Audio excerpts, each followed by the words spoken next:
Maritime professionals say the sector can become a veritable engine for national economic development. Well, they gathered at the Nigerian Institution of Marine Engineers and Naval Architects conference in Lagos, saying the sector has the capacity to offer huge opportunities for the country to harness and shore up its gross domestic product. TVC News correspondent Ifunanya Eze tells us more.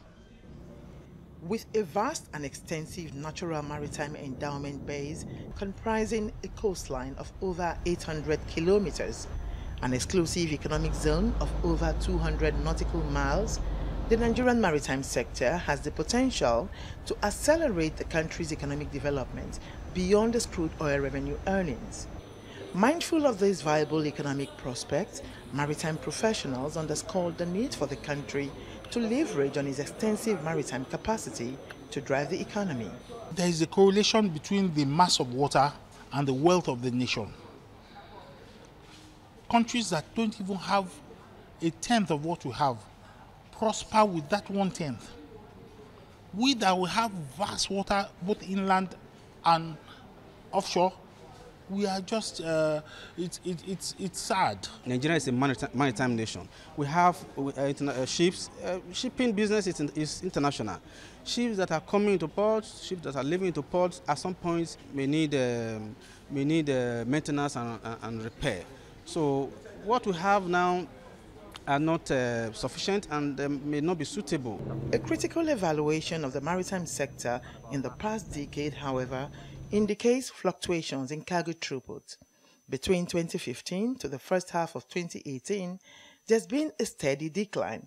Industry watchers attribute the disconnect to government's policies. Nigerian maritime industry has the capacity to add to the national economic development.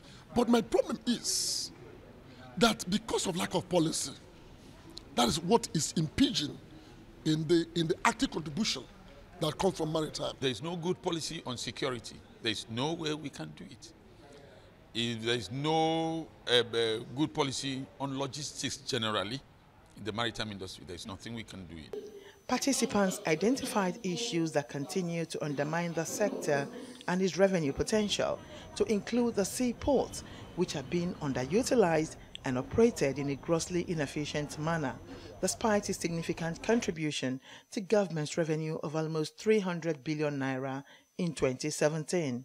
Once the efficiency of operations in the port improves, then cargo throughput will improve, because you have a lot of vessels waiting for the vessels presently discharging and all that. At times it takes a lot of time. Reports also indicate a reduced preference for Nigerian seaports as a result of poor infrastructure. Ifunanya Eze, TVC News, Lagos.